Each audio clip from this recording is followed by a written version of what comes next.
الحمد لله وكفى وسلام على عباده الذين اصطفى أما بعد فقد قال الله تبارك وتعالى في القرآن المجيد والفرقان الحميد أعوذ بالله من الشيطان الرجيم بسم الله الرحمن الرحيم وأفوض أمري إلى الله إن الله بصير بالعباد صدق الله مولانا العظيم وصدق رسوله النبي الكريم ونحن على ذلك من الشاهدين والشاهدين والحمد لله رب العالمين.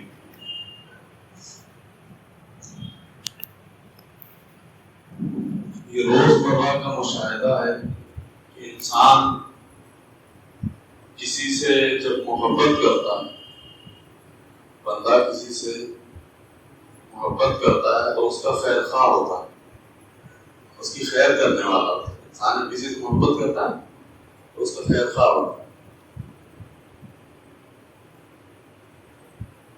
مثال کے طور پہ جس طریقے سے ماں اپنے بچے سے پیار کرتی ہے، کوئی کہے گا کہ ماں اپنے بچوں کو رلاتی ہے؟ نہیں رلاتی. لیکن جس وقت ماں بچے کا پاخانہ پیشاب صاف کر رہی ہو یا اس کا کپڑا وپڑا بدل رہی ہو یا نہلا دھلا رہی ہو تو اس وقت بچہ روتا ہے. تو پوچھا گیا کہ کیا وہ کیوں رو رہا ہے؟ کہہ رہا ہے اس کی ماں رلا رہی ہے. مطلب ماں کچھ کر رہی ہے تو رو رہا ہے، لیکن ماں کا رولانا اور جو رو رہا ہے بچہ تو اس میں بچے کے لیے بہتری ہے نا، خیر ہے. جبھی تو وہ کپڑا بدل رہی ہے جیسے گندا دکھ رہا ہے جو پڑا ہے گندگی کے اندر، تو کہے گا کہنے والا یہ کہے گا کہ ماں ہے، ماں کچھ کر رہی ہے تو رو رہا ہے. لیکن ماں کا رولانے کا مقصد یہ نہیں ہے تکلیف دینا نہیں، بلکہ اس کے لیے خیر کا معاملہ ہے. تو دنیا کی ساری ماؤں سے اس سے 70 گنی سے بھی زیادہ اپنے بندوں سے محبت کرنے والا وہ رب، وہ اپنے بندوں کو کیوں تکلیف میں ڈالے، وہ کیوں پریشانی میں ڈالے گا، وہ کیوں رلائے گا، وہ کیوں تکلیف دینا چاہے گا. ایک ماں کی محبت سے یہ انداز لگتا ہے تو پھر وہ رب اللہ جل جلالہ من والہ جو اپنے بندوں سے اس کی ماں سے 70 گنی سے زیادہ محبت رکھتے ہیں، وہ پھر کیوں تکلیف میں دیں گے. اس لیے یہ بات ذہن میں بٹھا لیجیے، یہ سمجھ لیجیے کہ اللہ تعالیٰ جو کرتے ہیں وہ اچھا ہے، اس میں کچھ خیر ہے. جو ہوتا ہے ہمارے ساتھ اس میں کچھ نہ کچھ خیر ہے. یہ الگ بات ہے کہ سمجھ میں آئے یا نہ آئے، لیکن ہر کام میں کچھ بہتری کچھ خیر ہے. ایک شخص مثال کے طور پر ایک شخص جا رہا ہے ایئرپورٹ پہ گیا، اس کو اگلے شہر میں ہی جانا ہے اور بہت بڑی اس کی میٹنگ ہے، بہت بڑی ڈیل ہے، بہت بڑا بزنس ہونا ہے اور اس کو شام تک پہنچنا ہی پہنچنا لازم ہر حال میں. اور اس شہر کے لیے یہ آخری فلائٹ تھی، وہ گیا اور جانے کے بعد ایئرپورٹ پہ بڑی منت سماجت کر رہا ہے، مجھے ایک ٹکٹ دے دو. فلائٹ والے کہہ رہے نہیں، سیٹ از بک، فلائٹ از فل، سارا جو ہے سب فل ہے، اب کوئی ایک سیٹ نہیں مل سکتی تمہیں. وہ رو رہا ہے کہ گڑا رہا ہے اور پیسے لے لو، مجھے دے دو. نہیں اب تو ہو گیا کام ختم، نہیں جا سکتا، میری میٹنگ ہے، میرا فلانا ہے، میرا ٹھکانا ہے، میرا بہت ضروری ہے وہاں پہنچنا، ہر حال میں مجھے پہنچنا ہے، کروڑوں کا نقصان ہو جائے گا، میرا لاس ہو جائے گا، وہ ڈیل چلی جائے گی میرے ہاتھ سے. بہت حجت کر رہا ہے، کیا پرائیویٹ کا اصول تو اصول ہے نا، بڑی کسی دوسرے کی بک کر کے آپ کو دے سکتے. اب وہ غم میں ہے، پریشانی میں ہے، بڑا کوس رہا ہے، کیا جو ہے نہیں جا پایا، اب کیا کروں، کیسے میں اس شہر پہنچوں، اور پہنچ بھی نہیں سکتا اور شام میں ہی میٹنگ میں مجھے بیٹھنا ہے، تو پھر تو دوسرے لوگ ڈیل کر لے جائیں گے. ٹھیک صاحب. اب وہ گھر پہنچتا ہے، بہت غم ہے، بہت مایوس ہے. گھر پہنچتا ہے اور خبر آتی کہ جو جہاز اس شہر کے لیے اڑا تھا اس کا ایکسیڈنٹ ہو گیا اور جو کچھ اس نے جتنے پیسنجر تھے سب کے سب مر گئے. اب کیا کرتا ہے وہ؟ تھوڑی دیر پہلے جو غم میں تھا، جو پریشانی میں تھا کہ میرے کروڑوں کی ڈیل چلی گئی اور میرا یہ نقصان ہو گیا، میرا ایسے نقصان ہو گیا، میرا فلاں ہو گیا، میرا ٹھکانا ہو گیا. اب وہ کیا کر رہا ہے؟ مصلی بچھا کے شکرانے کی نفل پڑھ رہا ہے کہ اللہ کا شکریہ، مال گیا سو گیا، جان تو بچی. اگر میں بھی اس میں جو ہے چلا گیا ہوتا، میں بھی اس فلائٹ میں جاتا تو میں بھی تو پھر چلا ہی جاتا.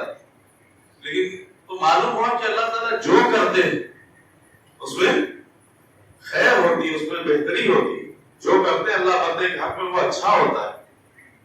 یہ الگ بات ہے کہ سمجھ میں آئے یا نہ آئے. ہماری فطرت کیا ہے؟ ہم پریشان ہو جاتے ہیں, ہم بے چین ہو جاتے ہیں. ذرا سا گھر میں جو ہے کچھ معاملہ ہوا, بیوی نے اگر دو چار بار سوال پوچھ لیا کہ ارے یہ ایسے کیوں ایسے کیوں ایسے کیوں, تو اس کے اوپر چلا بیٹھتے ہیں. لیکن وہ اپنے اوپر شوق بھروسہ دلاتا ہے نا کہ میں ہوں, میں کر رہا ہوں نا. تو جب اتنا بھروسہ ان گھر والوں کو ہو جاتا ہے تو پھر بندہ اپنے اللہ پہ کیوں نہیں بھروسہ کر سکتا؟ تو یہ بات ذہن میں ہونی چاہیے. بٹھا لو, ہر ایک بٹھا لو اپنے اندر کہ جو اللہ تعالیٰ کرتے ہیں وہ اچھا کرتے ہیں, اس میں کچھ خیر ہے. اور اکثر ایسا ہوتا ہے کہ بندہ ضد کرتا ہے کہ مجھے یہ چیز چاہیے, مجھے یہ چیز چاہیے. بچے ہوتے ہیں نا چھوٹے, اچھا دیکھو باپ شفیق ہوتا ہے نا اپنے بیٹے پہ, باپ شفقت کرتا ہے.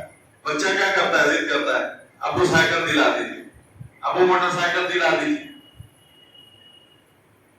اب کیا کرنا ہے؟ موٹر سائیکل باپ جانتا ہے کہ دلانے کو دلا دوں گا, چھوٹی موٹی چلانا جانتا ہے ابھی, لیکن سڑک کے اصول نہیں جانتا ہے, ہائی وے کے اصول نہیں جانتا. ابھی یہ ہائی وے پہ لے کے ادھر ٹرن کرا, پیچھے سے ٹرک آیا اور مار دے گا اس کو. باپ شفقت کی وجہ سے منع کر رہا ہے, بچہ تو بچہ ہے, وہ ضد کر رہا ہے کہ نہیں دلا دو مجھے. لیکن باپ چونکہ جانتا ہے کہ نہیں ابھی یہ اصول نہیں جانتا, ابھی یہ سڑک پہ صحیح اترنے کا اس کا تجربہ نہیں, یہ جائے گا تو اس کے کچھ حادثے میں شکار ہو جائے گا, تو باپ اس شفقت کی وجہ سے نہیں دے رہا ہے. لیکن بچہ ہے کہ ضد پہ ضد کیے جا. بنی اسرائیل کا ایک واقعہ ہے, ایک شخص بڑا عابد تھا, بڑا زاہد تھا, پرہیزگار آدمی تھا, بڑا اللہ اللہ کرتا. اس کو شوق ہوا شیطان مردود کو دیکھنے کا. اس نے کہا کہ وہ دعا کرتا تھا کہ اللہ مجھے اس کو دیکھنا ہے کیسا دکھتا ہے, اتنے لوگوں کو بیڑا غرق کیا اس نے, مجھے اس کو دیکھنا ہے کیسا دکھتا ہے. اس کو اللہ تعالیٰ نے خواب کے ذریعے اس کو بتایا گیا کہ نہیں یہ دعا مت مانگو, یہ دعا مت مانگو, مت دیکھنے کی, اس کو دیکھنے کی خواہش مت رکھو, وہ مردود ہے. لیکن اس کے باوجود اس کے دل میں تمنا نہیں اور دعا مانگتا رہا. بہرحال ایک دن خواب میں شیطان صاحب دکھے, اس کو دیکھا تو وہ کئی طریقے کے جال جو ہے ہاتھ میں بڑے اور چھوٹے مختلف اقسام کے جو ہے جال لیے جو ہے وہ جا رہا ہے. تو شیطان سے وہ پوچھتا ہے کہ یہ کیا ہے؟ تو اندر نے پوچھا کہ یہ کیا ہے؟ تو کہہ رہا ہے کہ یہ جال ہے. کہ کس لیے, کیوں جال لیے ہو؟ کہ بندوں کو جو ہے اس کو پھنسانے کے لیے, بندوں کو پھنسانے کے لیے یہ جال. چھوٹا بندہ ہے تو چھوٹا جال ہے, دیکھو بڑا ہے تو بڑا جال. تو کہہ رہے ہیں کہ اس میں میرے لیے کون سا جال ہے؟ اس نے پوچھا اس میں میرے لیے کون سا جال ہے؟ کہ کیا تیرے اوپر ابھی جال نہیں ڈالوں گا, تیرے اوپر ابھی جال نہیں ڈالوں گا. تیری تو عمر 100 سال ہے, تیری عمر تو ابھی 100 سال ہے, تو ابھی بہت جیے گا, ابھی تیرے اوپر نہیں ڈالوں گا, ابھی آگے جا رہا ہوں. اتنا کہہ کے خواب ختم ہو گیا. خیر اس کی آنکھ کھلی, اس نے دیکھا اچھا تو شیطان دکھ گیا, خوش بھی ہو رہا. پھر اچھا یہ یقین بھی اندر بیٹھ گیا اس کی, میری تو عمر 100 سال ہے, ابھی تو شیطان کے شکنجے میں پھنسوں گا نہیں. اور وقت کے ساتھ ساتھ وقت گزرتا گیا, یہ عبادت کرتا, لیکن جیسے جیسے وقت گزرتا گیا اس کے ذہن میں ایک دور آ گیا کہ ابھی تو 100 سال, اس ٹائم اس کی 40-45 سال میں عمر پڑی ہوئی تھی جب خواب دیکھا اس نے, ابھی تو 50-55 سال باقی ہے میرے پاس, تو من کیا اتنی عبادت مسلح پہ گھسیٹنا, جو گناہ ہونا کرنا ہے کر لو, دیکھا جائے. یہ عبادت بھی کرتا رہا, گناہ بھی کرتا, حتیٰ کہ گناہوں میں اتنا ہنستا چلا گیا کہ عبادت ایک طرف ہو گئی اور گناہ میں گھسا, اور جب اچھے سے گناہوں میں ملوث ہوا ایک دن ملکل موت آیا اور اس کی روح کو قبض کر کے. یہی شیطان کا جال جو اس کو کہا کہ میری عمر تو 100 سال ہے, 100 سال ہوئی نہیں, 2-4-5 سال جو اندر اس کے کام ہو گیا, وہ گناہوں میں جہاں جا کے دسا. تو فرمایا کہ زبردستی کی ضد مت کرو, اللہ سے مانگو, بے شک مانگو, نہیں دیتا ہے تو اس سے شکوہ مت کرو. یہ سمجھ لو کہ نہیں مل رہا, اگر میں کوئی چیز اپنے رب سے مانگ رہا ہوں, اپنے اللہ سے کوئی دعا میں کر رہا ہوں, وہ نہیں مل رہی, تو ہو سکتا ہے اس چیز کا نہیں ملنا میرے حق میں میرے لیے اچھا ہے. یہ یقین بناؤ، یہ مزاج بناؤ اپنا. اگر کچھ مانگتا ہوں اور وہ نہیں مل رہا ہے مجھے تو یہ میرے حق میں بہتر ہے. وہ 70 کوڑی سے ماں سے بھی زیادہ شفقت کرنے والا میرا اللہ ہے. وہ تو قادر ہے، وہ شفیق اور مہربان ہے، وہ بزرگ ہے. اس کے خزانے میں بھلا کیا کمی ہو، دینے پہ آئے تو کیا کچھ نہ دے. لیکن وہ نہیں دے رہا ہے اگر مجھے تو میرے لیے کچھ خیر ہے، اس لیے نہیں دے رہا.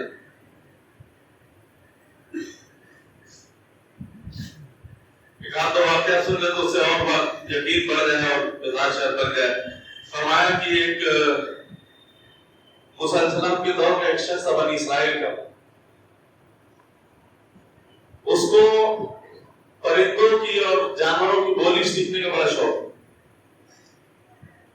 اس نے بہت اللہ سے دعا مانگی، مجھے بولیاں سکھا دے، بولیاں سکھا دے. خیر وہ ہے نا سلیمان علیہ السلام کے بارے میں قرآن میں یا ایھا الناس علمنا منطق الطیر، تو فرمایا کہ اس کو بڑا شوق ہو رہا تھا کہ بولی سیکھنا ہے جانوروں کی، پرندوں کی. اور یہ بڑا جو ہے کوشش کرتا ہے. خیر ایک دن اس کی دعا قبول ہو گئی، اس نے جو سیکھ لی، اس نے سیکھ لیا. اب اس کو بھی خواب میں آیا کہ مطلب مت سیکھو یہ بات، اس چیز کی ضد مت کرو. کرتا رہا، بڑا حافظائی پرہیزگار کرتا رہا، مانگتا رہا تو نہیں مجھے سیکھنا ہے، مجھے جاننا ہے. سلیمان علیہ السلام کو آتی تھی اور یار بڑا اس کو شوق تھا. خیر اللہ نے وہ نعمت عطا کر. اب وہ چلتا پھرتا جو ہے پرندوں کی آواز سنتا، پرندے ایک دوسرے کو آواز دیتے بلاتے تو وہ سنتا. تو وہ اپنے آپ بڑا فخر کرتا کہ میں بہت بڑا کچھ اچیو کر لیا ہوں، کہ میں بہت بڑی نعمت پا گیا ہوں، بہت بڑی دولت پا گیا ہوں. جو کسی کو جس بات کا شعور نہیں مجھے شعور ہے. جانور آپ تو جو بات کر رہا ہے میں سن رہا ہوں. خیر تو اس کے گھر میں مرغا تھا اور ایک کتا تھا. اس شخص کے گھر میں ایک مرغا تھا اور ایک کتا تھا، باقی اور بھی اقسام کے جانور اس نے پالے ہوئے تھے. تو ایک دن اس نے بکرا ذبح کیا، اس کو گوشت بنایا، پکایا، پکا کے کھایا ہے. اس کو کھانے کے بعد اس نے اس کی ہڈی کو جو ہے اچھال کے پھینکا. جب ہڈی پھینکا اس نے تو مرغا بھی دوڑا، کتا بھی دوڑا. کتا جیسے ہی جھپٹا مارتا، مرغا جو ہے اڑنا بھی جانتا تھا، اڑ کے جھپٹا مار کے ہڈی لے لی. اس نے ہڈی لے لی اور جا کے تو کتا جا کے اس سے کہتا ہے، یہ سن رہا ہے، کتا اسے کہتا ہے کہ یار یہ مجھے دے دو. تم تو بڑے عجیب ہو، میں اس کو پہلے میں دھمکا تھا، تم کیوں اس کو کہہ رہے جو بھاگ گیا وہ بھاگ گیا. اب کہنے لگا کہ مجھے دے دو، میں رات بھر دیکھو پہرے داری کرتا ہوں، رات بھر مجھے جگنا رہتا ہے، تم تو رات بھر سو گے اور تم صبح کچھ انتظام ہو جائے گا تمہارا، اور میں رات بھر تھکا رہوں گا تو میں دن میں سوؤں گا. وہ سب نہیں، میں تو نہیں دوں گا. اچھا چلو تمہیں کل ہڈی ملے گی. کہنے کیوں؟ کہنے کل اس شخص کی جو ہے اس کی گائے کل مرے گی. مجھے پتا چلا ہے، مجھے احساس ہوا ہے کہ اس کی گائے کل مرے گی. اور تو ایک کام کرو، کل جب یہ گائے مرے گی تو ظاہر بات ہے گوشت رہے گا تو ہڈی ملے گی تم کو. تو کیا اچھا ٹھیک ہے. اب جب اس نے سنا کہ میری گائے کل مرنے والی ہے، یہ تھوڑی دیر پریشان ہو، پھر اس کے دل بات آئی کہ یار کیوں نقصان اٹھانا، چلو ایک کام کرتا ہوں جا کے گائے کو بیچ دیتا ہوں. اس نے اسی وقت اٹھا اور اٹھنے کے بعد گائے کو لیا اور لے کے جا کے بیچ ڈالا. اور بیچنے کے بعد بڑا خوش، بڑا عقل مندی کا کام کیا. دیکھو یہ نعمت ملی تو بڑا فائدہ ہوا میرا، گائے مرنے والی تھی اور بیچ دیا اور پیسہ مل گیا. ٹھیک صاحب گئے، گائے بیچا اس نے اور پیسہ لیا، چلا آیا. اب اگلا دن پھر اس نے جو ہے گوشت کھایا، ہڈی پھینکی تو دونوں لب گئے، کتا اور مرغے دونوں لب گئے. مرغے نے جو اس کو جھپٹا مار لیا اور کتا کہنا ہے کہ یار مجھے دے دے، تو بڑا بدتمیز قسم کا ہے، میں پہلے لبکا، کل بھی تو لے لیا تھا، آج بھی تو لے لیا. اور تو اس نے کہا کہ اچھا گھبراؤ نہیں، یہ تو نہیں دوں گا میں، کل تمہیں اور ملے گی. کیا تو جھوٹا ہے، تو نے آج بھی کہا تھا کہ اس کی جو ہے وہ ملے گی. کہنا نہیں، کل اس کا جو ہے نا، کل اس کا گدھا مرے، کل اس کا جو گدھا ہے، کل اس کے گدھے کو موت آنی ہے مجھے پتا چلا ہے تو کل تجھے ملے گی ہڈی، تجھے گوشت ملے گا کھانے۔ ٹھیک سر، اس نے سنا کہ گدھا میرا مرنے والا ہے، اس نے کہا بہت اچھا، چلو۔ اس نے لیا گدھے کو اور باہر گیا اور سودا کر بیچ دیا۔ تیسرا دن آیا، پھر رات اس نے کھانا کھایا، کھانا کھایا، اپنا ہڈی باہر پھینکی، مرغا بھی لگتا، کتا بھی لگتا، پھر مرغے نے جھپٹا مار دیا، لے لیا۔ اب یہ کہتا ہے کتا کہ کہتا ہے کہ تو بہت بدتمیز ہے، تو آخری درجے کا بےہودہ ہے، آج تیسرا دن ہے اور تو مجھے کھانے نہیں دیتا، میں رات بھر پہرے داری کرتا ہوں، جگتا ہوں، اور تو رات بھر سوتا ہے، اور تو پرندوں کے جماعت کا جو ہے مؤذن بنا پھرا، صبح صبح اٹھ کے جو ہے تو اذانیں دیتا ہے، تو اتنا بدماشی کر رہا ہے، مجھے دے دے۔ کہہ رہے نہیں، دیکھو میں نے کہا تھا کہ مرے گا، اس کی گائے مرے گی، اس کو خیر تجھے کل ہو نہ ہو ہر حال میں کل مل کے رہے گی، کل ہر حال میں تجھے ہڈی مل کے رہے گی۔ کہ کیوں، کیسے؟ کہ کل یہ جس کا گھر ہے نا، کل اس کی موت آنی ہے، کل اس کی موت آنی ہے، اور لازم ہے کہ وہ تو مرے گا، جب وہ مرے گا تو لوگ آئیں گے، کھانا پکے گا تو تجھے ہڈی ملے گی۔ اب اس نے جب سنا تو اس کا دماغ خراب، یہ بھاگا موسیٰ علیہ نبینا کے پاس، حضرت میں نے ایسے ایسے جو ہے دعا مانگی اور مجھے یہ نعمت حاصل ہوئی، اور میں پرندوں کی بولی سننا سیکھ لیا میں نے، اور پہلے میری گائے مری تو میں مرغے نے بتایا کہ گائے مرنے والی، میں اس کو بیچ آیا، پھر میرا گدھا مرنے والا، میں نے اس کو بیچ آیا۔ حضرت اب وہ کہتا ہے کہ جس کا گھر ہے اس کا مالک جو ہے مرنے والا ہے، وہ اس کی موت آئے گی۔ تو موسیٰ علیہ السلام نے فرمایا کہ ہاں یہ قضاء و قدر کا فیصلہ تھا، اللہ تبارک تعالیٰ کا فیصلہ تھا کہ اس گھر سے ایک جان کو لینا ہے، تو پہلے وہ جان معمولی بھی ہو سکتی تھی اور قیمتی بھی ہو سکتی تھی، تو پہلے معمولی کے اوپر لی گئی، جانور کے اوپر ڈالی گئی، ایک جان کو لینا تھا تو پہلے گائے کے اوپر ڈالی گئی، تم سیانے بنے لے جا کے گائے کو بیچ آئے، پھر وہ موت جو ہے تبدیل کی گئی گدھے کے اوپر، تم سیانے بنے لے جا کے بیچ آئے گدھے کو، اب وہ موت تبدیل کر گئی تمہارے اوپر، اب تم جانو، اور اتنا کہہ کے بات ختم ہی کری تھی، ملک الموت آیا اور اس کی روح کو قبض کیا اور لے کر چلے۔ تو کیا حاصل ہوا بتاؤ، فائدہ کیا ہوا؟ اس کو جب منع کیا اللہ نے یہ بولی مت سیکھو، موت آتی، گائے کو آتی، مر جاتی، ایک موت کو قضاء و قدر کا فیصلہ تھا کہ اس گھر سے ایک جان کو لینا ہے، معمولی بھی ہو سکتی تھی، قیمتی بھی ہو سکتی تھی، جب معمولی والوں کو تم نے ہٹا دیا تو قیمتی پہ آ گئی، اور اللہ کا فیصلہ تھا اس گھر سے جان لینی تھی، لے لی۔ حاصل کیا ہوا؟ اس لیے ضد نہیں کرو، زبردستی کی حجت نہیں کرو۔ کتابوں میں واقعہ لکھا ہے، ایک شخص، ایک میاں بیوی کی شادی ہوئی تو یہ دونوں لوگ کہیں ایک طرف جا کے کنارے اپنا جا کے اچھا خوشحال جیون بتا رہے تھے، اپنی زندگی بتا رہے تھے۔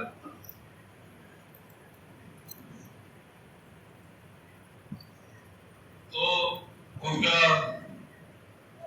وہ جس بستی میں رہتے تھے، ان کے گھر کے اندر جو ہے، ان کے گھر پہلے گاؤں، آج بھی گاؤں میں اکثر ہم بہار کی طرف ادھر گاؤں میں اکثر جاتے ہیں، ہمارے ہی یوپی میں ادھر گاؤں میں جائے تو اکثر لوگ گھر کے اندر جو ہے جانور بندے ہوتے ہیں، بکرا ہے، گائے ہے، مرغا ہے، مرغی تو عام طور پہ جو ہے لوگ گھروں کے اندر ہوتی ہے۔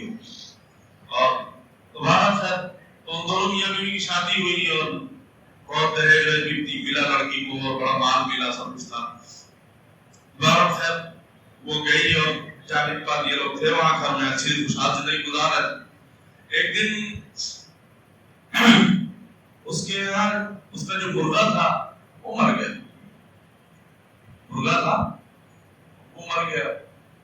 بیوی نے خامد جب کام سے لوٹا تو اس کو بتایا کہ ایسے ایسے دیکھیے جو ہے مرغا ہمارا بدن کیسے مر گیا۔ اچھا کوئی بات نہیں، کچھ خیر ہوگی۔ اس کی عادت تھی یہ کہنے کی، ہر بات میں جب کچھ بات ہوتی تو وہ کہتا تھا کہ کچھ خیر ہوگی اس کام، مر گیا تو کچھ خیر ہے، خیر ہو گیا، بات آئی گی۔ ایک دو روز گزرا، اس کے گھر میں جو اس کا کتا تھا جو پہرے داری کرتا تھا کتا، وہ ایک 2 روز ہوا وہ مر گیا. جب وہ مر گیا تو بیوی نے بتایا شوہر کو کہ ارے صاحب دیکھیے ایسے جو ہمارا پہرے داری کرنے والا کتا تھا وہ مر گیا. کہ کوئی بات نہیں، کچھ خیر ہوگی. خیر بیوی چپ کر کے رہی ٹھیک ہے صاحب. 2-4 روز اور گزری، ان کے گھر کے اندر ایک گدھا بھی تھا، وہ بھی مر گیا. جب وہ مرا تو بیوی نے آ کے کہا آگے سے کہ ارے ہمارا گدھا جو تھا وہ بھی آج مر گیا. تو اس نے کہا کہ کچھ خیر ہوگی. تو بیوی اب برداشت نہیں کر پائی، کیا آپ جو ہے ایک ہفتے 10 دن کے اندر جو ہے ہمارے سب جانور مر گئے اور آپ کہے جا رہے ہیں کہ کچھ خیر ہوگی کچھ خیر ہوگی، کیا خیر ہوگی؟ کہتے دیکھو میں نہیں جانتا کیا خیر ہے اس کے اندر، مجھے نہیں معلوم، لیکن میں نے اپنے بڑوں سے سیکھا ہے، میں نے اپنے بڑوں سے یہ سنا ہے کہ جو ہوتا ہے اس میں کچھ نہ کچھ بہتری ہوتی ہے، کچھ خیر ہوتا ہے. اللہ جو کرتے ہیں وہ اچھا کرتے ہیں، تو اس میں کچھ خیر ہے، اس لیے یہ ہو رہا ہے. خیر بات آئی گئی. یہ جس بستی میں یہ لوگ رہتے تھے اس کی اگلی بستی والوں سے، ان بستی والوں سے آپس میں دشمنی تھی، بڑی زبردست رنجش چلتی تھی. تو جو اگلی بستی والے تھے انہوں نے پروگرام بنایا کہ چل کر رات میں اندھیرا ہوگا اور چل کر اس بستی والوں کو لوٹیں گے، ان کی عزتوں، بیویوں کی، ان کی عورتوں کی عزتوں کو تار کریں گے، مردوں کو ماریں گے، قتل کریں گے اور لوٹیں گے سامان. انہوں نے پوری پروگرام بنایا، پوری جو ہے کیا بولتے ہیں پوری سازش کری اور ہر اعتبار سے. اور یہ آئے اور آنے کے بعد جس بستی میں یہ دونوں دلہا دلہن رہتے تھے اس بستی میں آنے کے بعد پوری بستی کو لوٹا اور عورتوں کی عزتوں کو پارا کیا، اور جو سونا دہیج یہ وہ مال مویشی جو ملے سب لوٹا. آدمیوں کتنے بچوں کو قتل کر دیا، آدمیوں کو مارا، جس طریقے کی تکلیف پہنچا سکتے سب یہ اجاڑ دی پوری بستی کیا. اور کر کے یہ جو ہے چلے گئے. لیکن ان دونوں میاں بیوی کو کچھ بھی نہیں ہوا. یہ دونوں میاں بیوی ان دونوں کے گھر میں وہ گھسے ہی نہیں کوئی. تو لوگوں نے پوچھا کہ کیا بات ہے، وہ تو ایک گھر کیسے بچ گیا؟ بستی کا کوئی ایک گھر بھی نہیں بچا، لیکن یہ ایک گھر جو ادھر کنارے میں تھا وہ کیسے بچ گیا؟ کہہ رہے ہیں کہ ہم گئے تو تھے، ہم نے ہر گھر کو لوٹا، لیکن ہم اس گھر کی طرف گئے تو اس گھر میں کسی جانور کی بولنے کی آواز نہیں آئی. جب افراتفری ہوئی تو کوئی جانور بولنے کی یا بھاگنے یا کسی جانور دوڑنے کی آواز نہیں، چپ چاپ اندھیرا سناٹا تھا ایک دم. اس گھر کے اندر تب سناٹا اور اندھیرا تھا. تو ہمیں لگا کہ اس گھر کے اندر کوئی ہے ہی نہیں، تو اس میں گھسنے کا کوئی فائدہ ہی نہیں. اس گھر کے اندر کوئی ہے نہیں تو اس گھر کے اندر گھسنے کا کوئی فائدہ نہیں. تو اس کے آدمی نے کہا کہ دیکھا یہی خیر ان سب کا مرنا کہ وہ جانور، اچھا گاؤں کی عادت تھی ہر گھر کے اندر جانور ہو، جس گھر کے اندر دیکھ رہے تھے کہ مرغی مرغا اور کتا بلی کچھ ٹہل رہے، بکرا بکری بدے ہوئے، گائے بلی، اس ہر ایک گھر کے اندر گھس کے انہوں نے مارا، لوٹا اور سب کچھ کیا. اس گھر کے اندر دیکھا نہ جانور دکھے نہ کچھ دکھا، اور باہر سے باؤنڈری لگی ہوئی ہے، مٹی کی دیوار کھڑی ہوئی ہے، کچھ ہے ہی نہیں، سمجھ میں نہیں آ رہا ہے بعد میں اس میں گھسنے کا ٹائم برباد کرنے کیا فائدہ، اپنا لوٹو راٹو ادھر سے چل. تو کیا ہوا؟ یہ جو جانور مرے اس کا فائدہ کیا ہوا؟ نہ کچھ فائدہ. تو اللہ تعالیٰ جو کرتے ہیں اس میں خیر ہوتی ہے، جو اللہ کرتے ہیں اس میں خیر ہوتی ہے. ذہن میں بٹھا لیجیے بات کو. ایک بادشاہ تھا، اس کو شکار کرنے کی بڑی عادت تھی. بادشاہ کی شکار کرنے کی عادت تھی، تو وہ اپنے ایک دوست کو لے کے اکثر جو ہے نا شکار میں چلا جایا کرتا. شکار میں چلا جاتا تھا. یہ گیا لے کے اپنے ایک دن شکار کھیلنا اپنے دوست کے ساتھ. ایک ہرن دکھا ہے، کچھ دکھا اس کو، خرگوش دکھا. اس نے کہا کہ لا جلدی سے بندوق دے اور اس کو شوٹ کریں. تو وہ بندوق پکڑانے اور کرنے میں کچھ جو ہے ٹریگر دبا اور وہ بندوق کی گولی بادشاہ سلامت کے پیر پہ لگی، انگوٹھا جو ہے انگلی کٹ گئی، بادشاہ کی انگلی پھٹ گئی. تو اس نے اپنے دوست کو کہا بھائی یہ کیا کر دیا تم نے، اور وہ تو آگے سے اس کے دوست کی عادت تھی، اس کے دوست کا مزاج تھا، ہر بات میں کہتا تھا کہ کچھ خیر ہے، یہ جو ہوا ہے اس میں کچھ خیر ہے. اس کی جب انگلی پھٹی اور چوٹ لگی تو اس کے دوست سے بادشاہ نے بندوق اور ڈانٹا چلایا کہ بادشاہ سلامت اس میں کچھ خیر ہے. جب یہ آپ کو گولی لگی ہو، کمینے میرا خون نکلنا ہے اور خیر برباد ہو گیا، تو کہتا ہے اس میں خیر ہے. اس کو جو ہے اپنے دوستی کے رتبے سے بھی نیچے اتارا، اس کو لے کے آ کے جیل میں بھی ڈلوایا اور جوتے بھی پڑوایا. انگلی پھاڑ دی میری, گولی چلا دی میرے انگلی پہ, اور کہتا ہے کہ آگے سے آدمی کہہ رہا ہے کہ اس میں کچھ خیر ہے. بہرحال خیر اب 6 مہینہ 8 مہینہ جو وقت لگا ہے بادشاہ کے زخم کو بھرنے میں, زخم بھر گیا, پیر ٹھیک ہوا, سال اور قریب ہو گیا. اب اس کو بادشاہ کو چونکہ نشہ تھا شکار کھیلنے کا, تو یہ ایک دن اٹھا, نے کہا میرا دوست تو جو ساتھی تھا وہ تو جیل میں ہے, باقی تو سب غلام نوکر ہیں, ان کو میں لے کے نہیں جاؤں. تو انہیں جو ہے اپنا گھوڑا اٹھایا بادشاہ نے اور چل دیا, اکیلے نکل گیا, کیونکہ نشہ ہے, عادت ہے, نکل گیا شکار کھیلنے.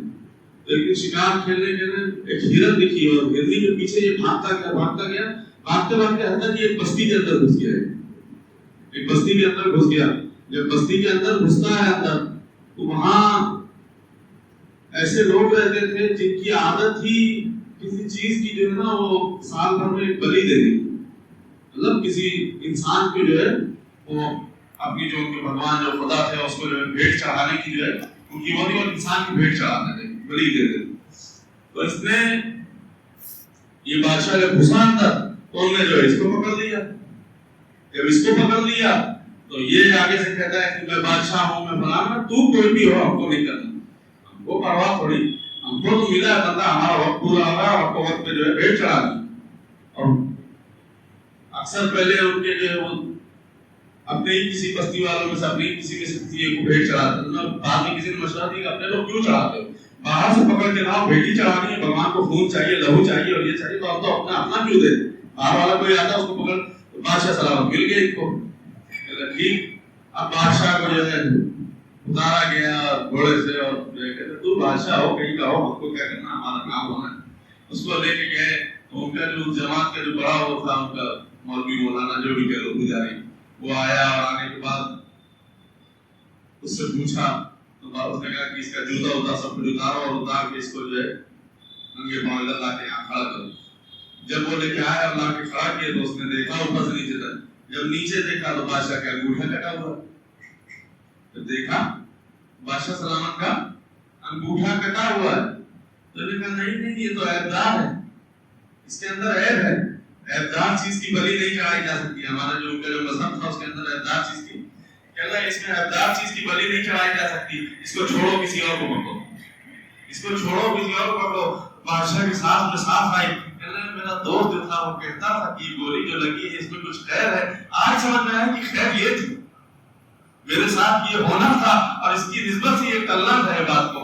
کہتا ہے کہ اب میرے دل میں میرے دوست کی اہمیت جاگی. فوراً اس کو چھوڑا, انہوں نے گھوڑے پہ بیٹھا اور بھگایا, اور سیدھا جیل کی طرف جہاں اس کو قید کرایا گیا. اور جانے کے بعد اس کو جیل سے نکالا اور اس سے گلے ملا, اور بڑا جو ہے اس کو کیا. تو کہتا تھا کہ میرا انگوٹھا کٹنے میں کچھ خیر ہے, میں ایسے ایسے دیکھ پھنس گیا تھا, اور اللہ نے مجھے بچا لیا. تو صحیح کہتا تھا کہ جو اللہ کرتے ہیں اچھا کرتے ہیں, کچھ خیر تھی اس میں.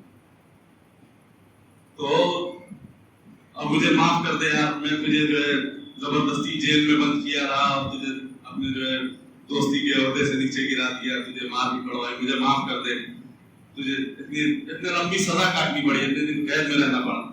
تو آگے سے وہ کہتا ہے کہ بادشاہ سلامت, میرا جیل میں بند ہونا بھی کچھ خیر, اللہ کی کچھ خیر ہے اس میں, جو آپ میں سال بھر بند کرایا رہا اس میں بھی کچھ خیر ہے. کہتے ہیں کہ وہ کیسے, کہ بادشاہ سلامت آپ کا تو انگوٹھا کٹا تھا, میں تو صحیح سالم تھا. کہتے ہیں میں تو صحیح سالم تھا, میں شکار پہ آپ کے ساتھ ہوتا تو میری تو بلی چل جائے.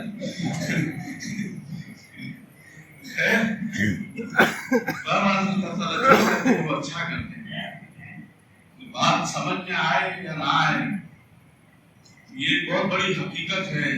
تو یہ چیز آج کا جو موضوع ہے, یوں کہہ لیجیے آج کا سبق ذہن میں بٹھا لیجیے کہ اللہ تعالیٰ جو کرتے ہیں وہ بہتر کرتے ہیں, اچھا کرتے ہیں. دوسری بات, اللہ تبارک تعالیٰ پہ وہ یقین پیدا کرو, اللہ تبارک تعالیٰ پہ وہ یقین پیدا کرو, اور کوئی بھی چیز ہو اللہ کے سپرد کرنا چاہیے. اسی کو ہمارے آقا کریم صلی اللہ علیہ وسلم فرمایا کہ وَأُفَوِّضُ أَمْرِي إِلَى اللَّهِ, میں اپنے سارے امور کو, اپنے سارے کام کو اللہ کے سپرد کرتا ہوں. آپ کو مغرب بعد مراقبے کی نیت کے بعد نیت میں یہ دعا بھی بتائی گئی ہے کہ وَفَوِّضُ أَمْرِي إِلَى اللَّهِ إِنَّ اللَّهَ بَصِيرٌ بِالْعِبَادِ، میں اپنے سارے امور کو اللہ کے سپرد کرتا ہوں۔ تو فرمایا کہ دیکھو آپ لوگ اعتکاف میں آئے ہیں، یہ بھی اچھی سمجھنے کی بات ہے کہ آپ سب اعتکاف میں آئے ہیں، تو آپ نے اپنی کس کے سپرد، اپنے گھر کسی کے سپرد کر کے آئے ہوں گے نا، کسی کے حوالے کر کے آئے ہوں گے۔ ظاہر سی بات ہے آپ کی بیوی ہوگی تو اپنی بیوی کو سمجھایا ہوگا کہ بیوی دیکھو یہاں یہ پیسہ رکھا ہے، یہاں یہ سامان رکھا ہے، یہاں یہ رکھا ہے، یہ ایسی ضرورت ہے، یہ ایسی پوری کر لینا ہے، فلاں کو زکات کا پیسہ ہے، فلاں کو ایسے دے دینا، میں اعتکاف سے عید کے بعد آؤں گا، یہ سمجھا کے آئے ہوں گے نا۔ تو بندہ جب گھر سے نکلتا ہے تو کسی نہ کسی کے سپرد کرتا ہے۔ ماں جو ہے کہیں لمبے سفر میں کسی شادی میں کہیں رشتہ دار کے یہاں جاتی ہے یا حج کرنے کے لیے جاتی ہے تو وہ اپنے گھر میں اپنی بڑی بیٹی کو ذمہ دار بنا کے جاتی ہے۔ بڑی بیٹی ہوتی ہے اس کو بتاتی کہ بیٹی میں اور تیرے ابو حج کرنے جا رہے ہیں، 30 دن 40 دن بعد آئیں گے، بیٹی وہاں پہ فلاں پیسہ رکھا ہوا ہے، راشن کچن میں بھروا دیا ہے اور کچھ یہ سارے سامان انتظام یہ ہے، اپنے چھوٹے بھائی بہنوں کو خیال رکھنا اور کوئی ضرورت ہو تو پھر دیکھ لینا، پیسے کی ضرورت ہو پیسہ یہاں رکھ کے، سارے سامان بھرے پڑے ہوئے۔ تو وہ اپنے بچے کے سپرد، اپنی بیٹی کے سپرد کر کے جاتے۔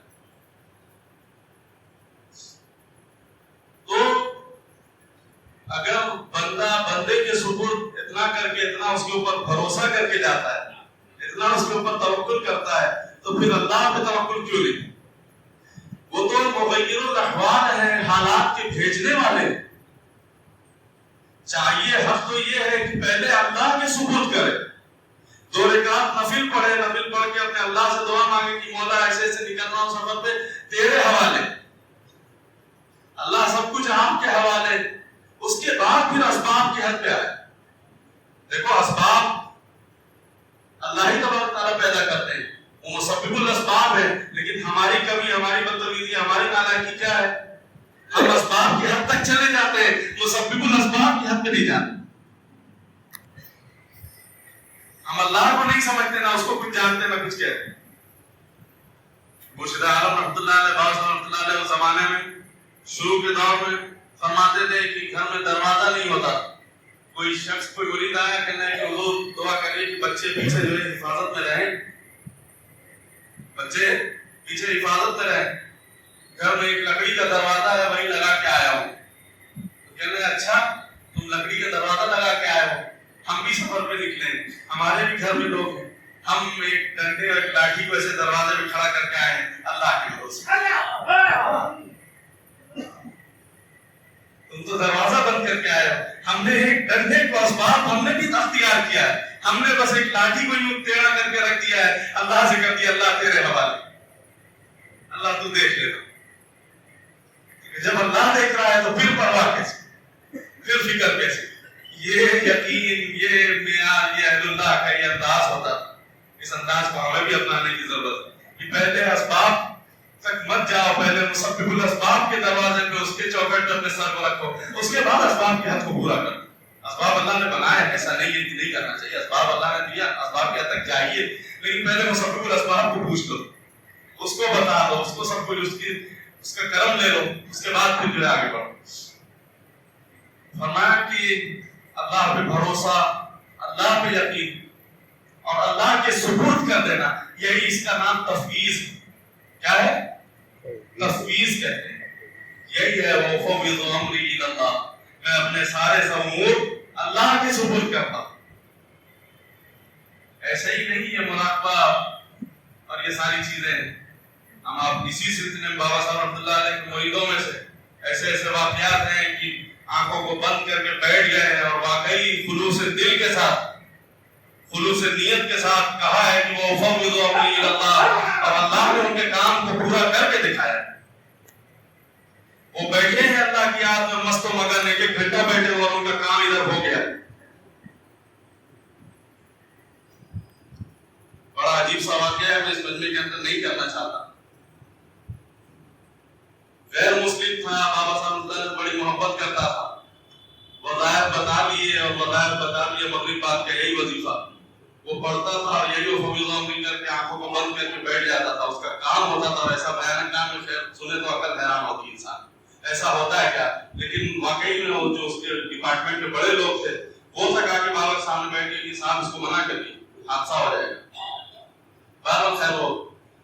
تو یہ اللہ کے سپرد کرنا, اللہ پہ بھروسہ کرنا, اللہ کے حوالے کرنا, پھر اللہ کیا کچھ کرتے ہیں اس کی دو مثالیں قرآن کریم میں بھی, اس کی دو مثالیں قرآن کریم میں ہے. ایک مثال حضرت موسیٰ علیہ نبینا کی ہے, ان کی والدہ کی ہے 20ویں پارے میں. کون سی سورہ ہے؟ اکرما قاسم میم تلک آیات الکتاب المبین نتلو علیک من نبأ موسیٰ وفرعون بالحق لقوم یوقنون. نام ہے سورہ قصص. اللہ فرما رہا ہے وَأَوْحَيْنَا إِلَىٰ أُمِّ مُوسَىٰ أَنْ أَرْضِعِيهِ, ہم نے موسیٰ کی والدہ کے اوپر وحی نازل کی. کیا مطلب؟ الہام نازل کیا اس کے قلب پر. انعام نقطہ یاد کر دو, الہام کے ہونے کا ثبوت یہ آیت ہے. وحی نبیوں کو دی جاتی. وَأَوْحَيْنَا إِلَىٰ أُمِّ مُوسَىٰ أَنْ أَرْضِعِيهِ, ہم نے موسیٰ کی والدہ کو الہام کیا, وحی نازل کی.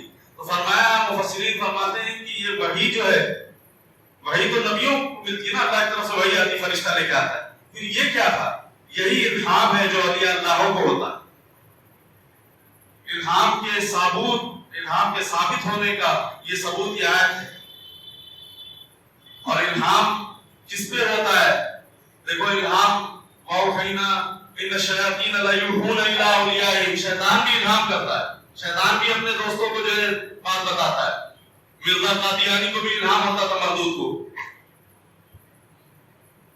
لیکن جو اللہ کی طرف سے الہام ہوتا ہے وہ وساوت سے پاک قلب کے اوپر الہام پڑتا ہے, جس کا قلوب اللہ کی محبت, اللہ کی یاد میں مست ہوتا ہے, جس کا قلوب غیر اللہ سے پاک اور صاف ہوتا ہے. اس قلب پہ اگر الہام ہوتا ہے تو وہ حق, وہ سچا ہے, اور یہ اللہ کو الہام ہوتا ہے.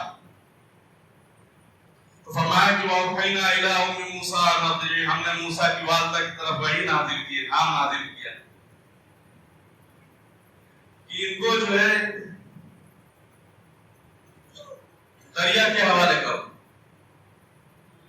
تو ان کی موسیٰ علیہ السلام پیدا ہوئے اس زمانے میں فرعون جو تھا اس کو بتایا گیا تھا کہ نوجوان ایک بچہ پیدا ہوگا, وہ تمہاری سلطنت کو تباہ کر دے گا,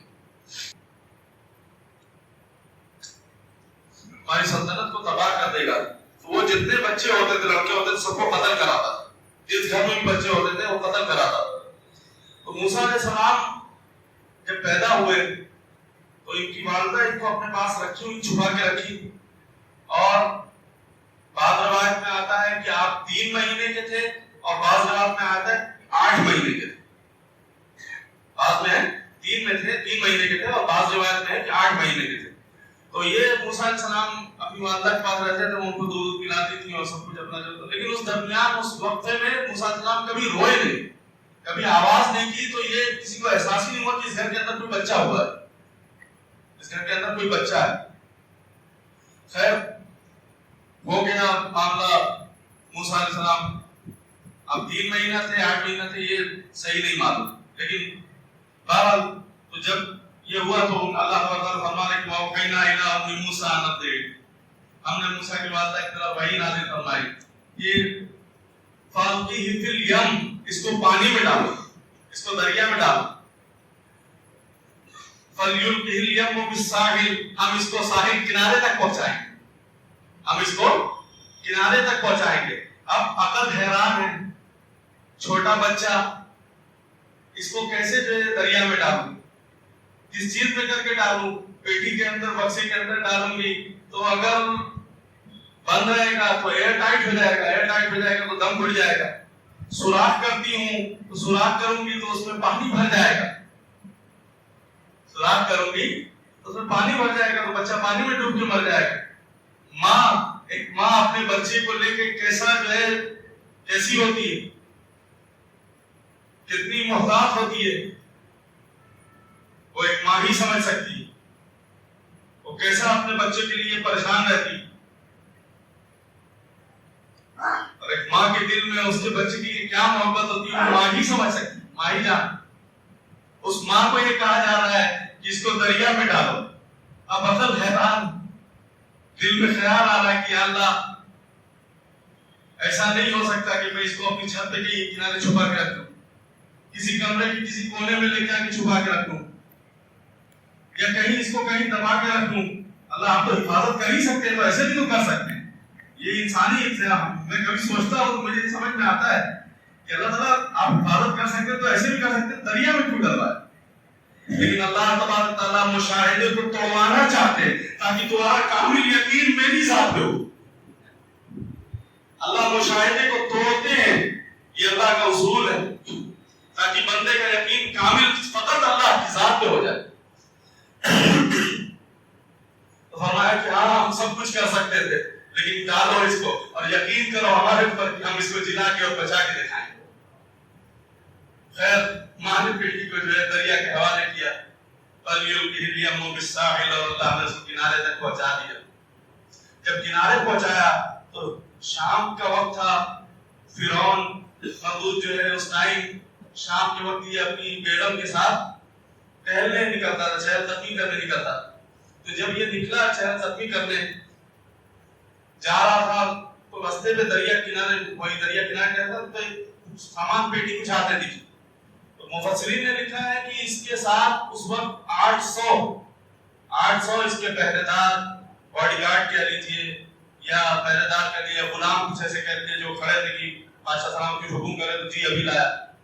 تو 800 لوگ، 800 اس کے جو ہے غلام جو اس کے ساتھ جو ہے اس وقت ارد گرد اس کے موجود تھے۔ تو جب دیکھا کہ بیٹی آئی تو غلام دوڑ کے گیا، جا کے دریا میں سے وہ لے کے آیا بیٹی کو۔ جیسے ہی اس بیٹی کو کھولا ہے اور اللہ تبارک تعالیٰ بھی کیا خوب ہے میرے اللہ، کیا فرماتے ہیں، وَأَلْقَيْتُ عَلَيْكَ مَحَبَّةً مِنِّي، اے موسیٰ علیہ السلام ہم نے آپ کے چہرے پہ محبت کی تجلی ڈال دی۔ اے موسیٰ کلیم اللہ ہم نے آپ کے چہرے پہ محبت کی تجلی ڈال دی، آپ کی آنکھوں میں ایسی کشش ڈال دی، آپ کے چہرے پہ ایسا نور ڈال دیا۔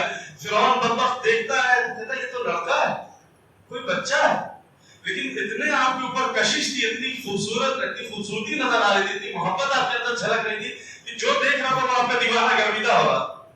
اس کی بیوی دیکھتی ہے فرعون کی، تو وہ دیکھتی ہے اور دیکھ کے کہتی ہے کہ یار یہ تو بڑا خوبصورت، بڑا پیارا بچہ ہے، یہ تو بڑا پیارا بچہ ہے، لا تقتلوہ، اس کو قتل نہیں کرنا، عسیٰ یرفعنا ونتخذہ ولدا، ہم اس کو اپنی اولاد بنائیں گے، یہ قرآن کہہ رہا ہے۔ لا تقتلوہ، فرعون کہتی ہے اس کو قتل نہیں کرنا، ہم اس کو اپنی اولاد بنائیں گے، اپنا بیٹا بنائیں گے۔ تو فرعون کے دل میں بھی اللہ نے بات ڈالی کہ جب یہ میرا بیٹا ہی بن جائے گا، میں ہی اس کو پالوں پوسوں گا، تو یہ تو مجھے نقصان نہیں پہنچائے گا۔ جب میں اس کو میں خود پالوں پوسوں گا، اس کو میں کھلاؤں گا، سب کسی کا پالن میں کروں گا، اس کا ذمہ دار وارث میں بنوں گا، تو پھر یہ تو مجھے نقصان نہیں پہنچائے گا۔ تو بیگم کے کہنے پہ اس نے اس بچے کو قتل نہیں کیا، اس بچے کو لے لیا اور اپنے پاس رکھ لیا، اپنے پاس رکھ لیا۔ یہاں سے بھی ایک مسئلہ نکلتا ہے، ہوم منسٹری کا آرڈر جو ہے بڑا خطرناک ہوتا ہے۔ اکثر عورتیں شکایت کرتی کہ ہمارے شوہر ہماری بات نہیں سنتے۔ میں کہتا ہوں ارے بڑے بڑے فرعون جو ہے اپنے گھر والوں کے سامنے گھٹنے ٹیک دیتے تھے، ہم تو بیچارے کمزور ہو گئے، ہم کو کیوں کوستے؟ بہرحال تو خیر وہ ہوم منسٹری کا آرڈر ہو گیا کہ اس کو قتل نہیں کرنا ہے، اس کو رکھنا ہے آپ، اور اس کو ہم بچہ بنا۔ خیر وہ لے کے آ گئے، لے کے آنے کے بعد محل میں لے کے آئے۔ اب محل میں لے کے آتی ہیں، ادھر ماں پریشان، بیٹا کیا معلوم کیا ہوا ہوگا، ڈوبا ہے، بچہ ہے، مر گیا، دل اداس ہے، پریشان۔ لیکن اللہ کا وعدہ اللہ نے دیا تھا تو بڑا اطمینان بھی کہنے کی سکون تھا کہ اللہ نے کہا ہے۔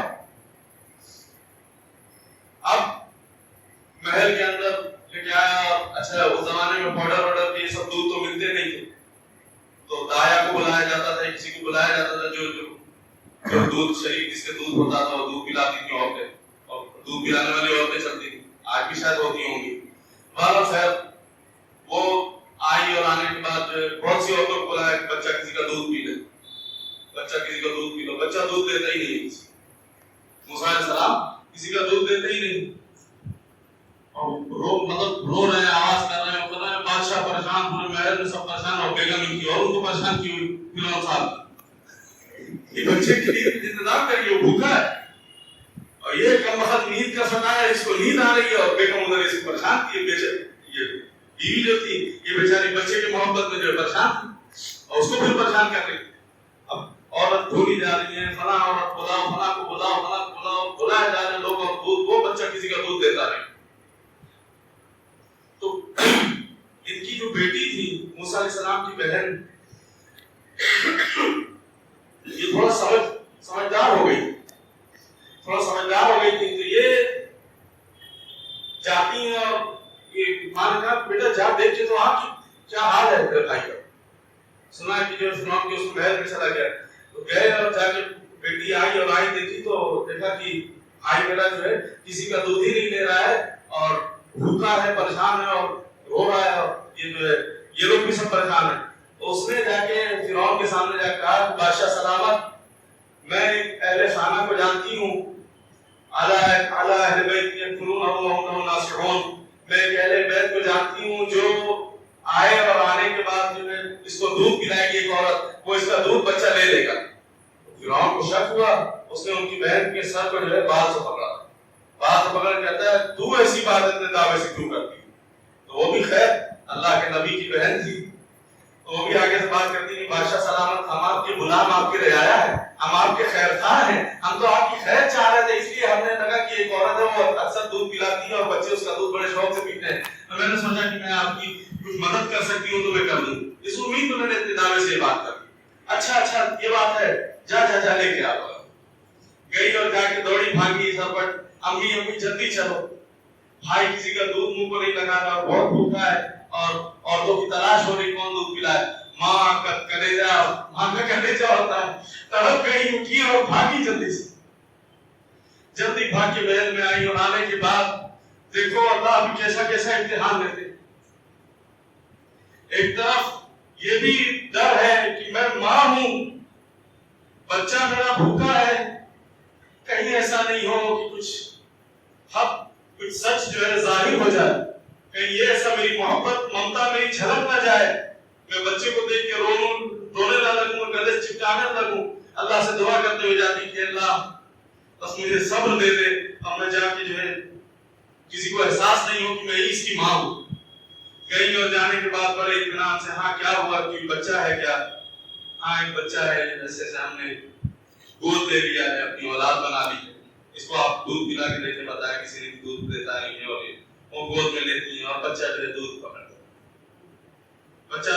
لیتا ہے خیر دودھ پینے لگے تنہائی میں ہوئی تو خوب پیار بھی کیا بچے کو پھر 3 دن تک وہ محل کے اندر رہی 3 دن تک جب ماں کو یہ یقین ہو گیا کہ کسی اگلی عورت کا دودھ نہیں پی رہا ہے میرا بیٹا میرا دودھ پیے گا تو فرمایا کہ اب مجھے جو ہے کہنے لگی کہ میں اپنے گھر جانا چاہتی ہوں 3 دن ہو گیا میں 3 دن سے آپ کے محل کے اندر پڑی ہوں میں اپنے گھر جانا چاہتی ہوں میں اب جو ہے نہیں رہنا چاہتی ہوں تو فرعون نے کہا کہ ارے کیا دقت ہے یہاں تکلیف کیا ہے کہنے لگے دیکھیے حضور گھونسلہ کچا ہو یا پکا اپنا تو اپنا ہوتا ہے کچا ہو یا پکا اپنا گھونسلہ اپنا میں تو چلی تو کہنے لگے کہ اچھا کام کرو تم یہ بچے کو بھی اپنے ساتھ لے کر جاؤ دیکھو میرے اللہ کا کمال اللہ پہ بھروسہ کر کے دیکھا اللہ بھی کیا کرتے کیا کہتا ہے یہ بچے کو بھی اپنے ساتھ لے کر جاؤ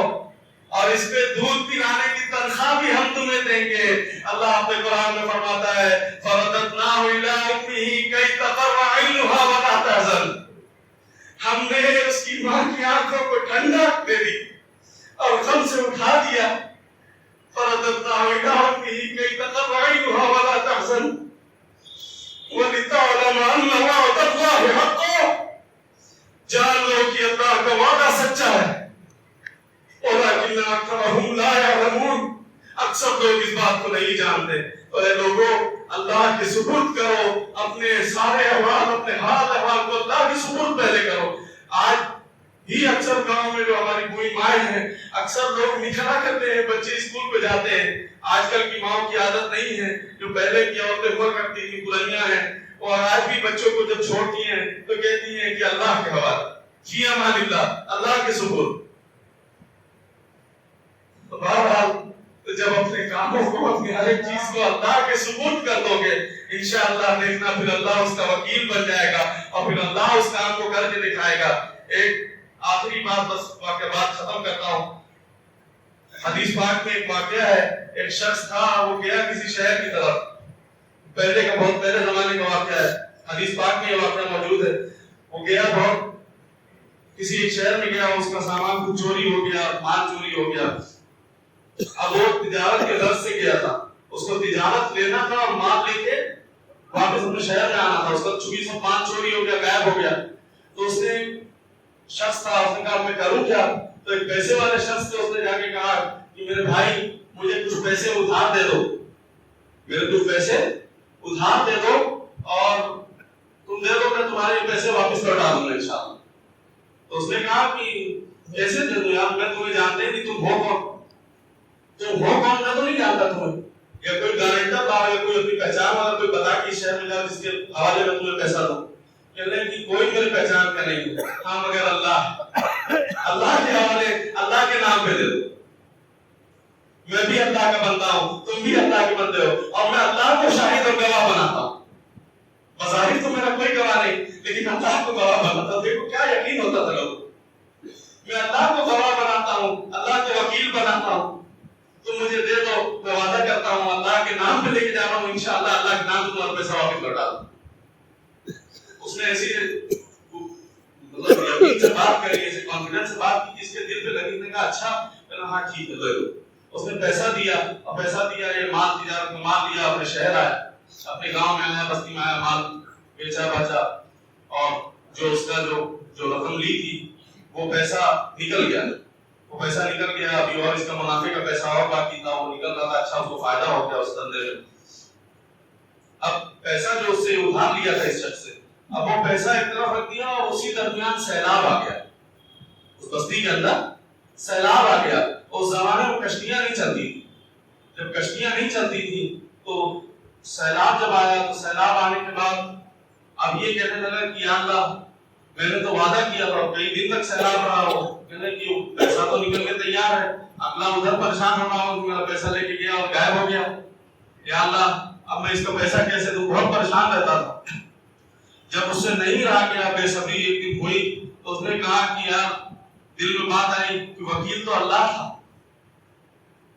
گواہ تو اللہ تھا، گارنٹر تو اللہ تھا، تو پھر اللہ ہی کے حوالے پیسہ کیوں نہیں کیا جائے؟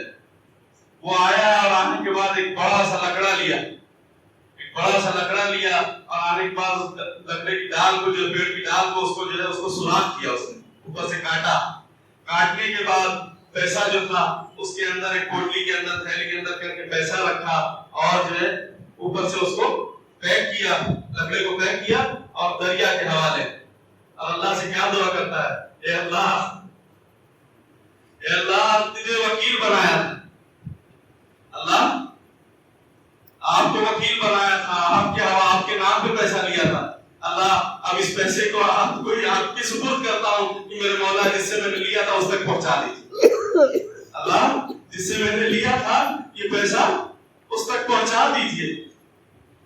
ادھر یہ نیت کرتا ہے اور کر کے چلا آتا ہے، اور ادھر وہ بندہ پریشان ہے کہ آ کیوں نہیں رہا، کسی نے بتایا کہ نہیں، بستی میں کافی لمبا جو ہے سیلاب آیا ہے، 2-4 مہینہ جو ہے پانی تھمنے والا نہیں ہے، کوئی ادھر سے ادھر ہو نہیں سکتا، کہ ابھی پریشان کر میرا پیسہ ابھی تو خیر، تو اس نے کہا کہ کچھ نہیں ملتا، چلو اچھا دیکھ کے تو آؤں ادھر کی طرف جا کے، یہ اس کی بستی کی طرف ادھر آگے بڑھا تو دیکھا واقعی سیلاب بہت تھا، سیلاب تھا، تو دیکھا کہ جو ہے ایک لکڑی جو ہے چل کے چلی آ رہی ہے پانی میں، ایک لکڑی پانی میں چل کے چلی آ رہی ہے۔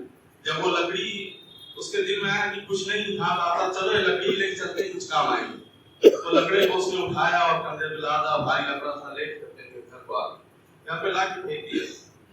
2-4 دن بعد جب وہ لکڑی خشک ہوئی تو اس کی بیوی نے کہا کہ اس لکڑے کو ذرا چیر دو، آگ جلانے میں میرے لیے آسانی ہو، اس لکڑے کو چیر دو، مجھے آگ جلانے میں، چولہے جلانے میں آسانی ہوگی۔ تو اس نے جب چیرا اور مارا تو دیکھا اس لکڑے کے اندر ایک کوٹلا نکلا جو اس آدمی نے ادھر سے ڈالا تھا، پوٹلا نکلا. جب اس پوٹلے کو کھولتا ہے تو اس کے اندر پیسہ نکلتا ہے. ساتھ میں ایک رکا لکھا ہوا ہے, خط لکھا ہوا رکھا تھا. اس نے نکالا ہے تو کیا پڑھتا ہے کہ اللہ یہ امانت تجھے امین بنایا, اللہ تجھے وکیل بنایا, اللہ سیلاب کی وجہ سے یہ امانت جس کی تھی اسے میں دے نہیں پا رہا ہوں, اللہ وکیل تو ہے, شاہد تو ہے, گواہ تو ہے, اللہ یہ جس کی امانت میرے نام ملی تھی اللہ اس تک پہنچا دیجیے. اور اس آدمی کو جو ہے یہ مال اس تک پہنچ جائے اور اپنا نام اور جتنا امانت جتنی امانت جس کو پیسہ تھا ہوتا سب کچھ لکھا اور رقم لکھا, تاریخ لکھی, اس تاریخ میں لیا. جب اس نے پڑھا ہے تو پڑھ کے کہتا ہے کہ واقعی اللہ تو تیرے اوپر اگر کوئی بھروسہ کرے تو اللہ تو کام ایسے کرتا. واللہ علی ما نقول وکیل. اللہ کو وکیل بنا کے دیکھو, اللہ کو جو ایک بار گواہ بنا کے دیکھو, اللہ پہ یقین کر کے دیکھو. اللہ ایسے بھی کام کرتے ہیں. اللہ کی سلطنت زمینوں پہ اور ہواؤں میں اور پانیوں میں اور سمندروں پہ اللہ ہی کی حکومت. وہ کہیں سے بھی کیسے بھی چاہ کے تمہیں کیا معلوم کہاں سے دے گا, تمہیں انسان کی عقل حیران ہوتی ہے. وَمَن يَتَوَكَّلْ عَلَى اللَّهِ فَهُوَ حَسْبُهُ. اللہ پہ بھروسہ تو کر کے دیکھو. تو آج کے بعد آج کیا سبق ملا؟ ایک جو ہوتا ہے وہ ہمارے لیے خیر ہوتی ہے. دوسرا ہر کام کو اللہ کے سپرد پہلے کرو, اس کے بعد پھر اسباب کی حد پہ جاؤ. پہلے 2 رکعت نفل ضرور پڑھا کرو, کوئی مسئلہ آ جائے 2 رکعت نفل پڑھو, سجدے میں سر رکھو, مالک یہ غم یہ پریشانی یہ تکلیف کر کے دیکھو. خدا کی قسم آزمائی ہوئی چیز ہے, بات دعوے سے کہتا ہوں انشاءاللہ ضرور ہو. پہلے اللہ سے کہہ کے تو دیکھو, سجدے میں سر رکھو, اس سے رو کے گراؤ, اور یہ پریشانی مجبوری ایسی دقت آ گئی, اس کے بعد پھر اسباب کے حد پہ جاؤ, دیکھو انشاءاللہ ہوتا ہے کہ نہیں ہوتا. تو انشاءاللہ کریے. اللہ تعالیٰ ہم سب کے سینوں کے اندر کوئی یقین پیدا فرمائے, اور وہ بات جو کچھ کہا سنا کہ اللہ وہ جذب کرے ہمارے اندر, اور وہ معیار پیدا فرمائے جو اللہ نے اپنے اولیاء کو عطا فرمایا. وآخر دعوانا الحمدللہ.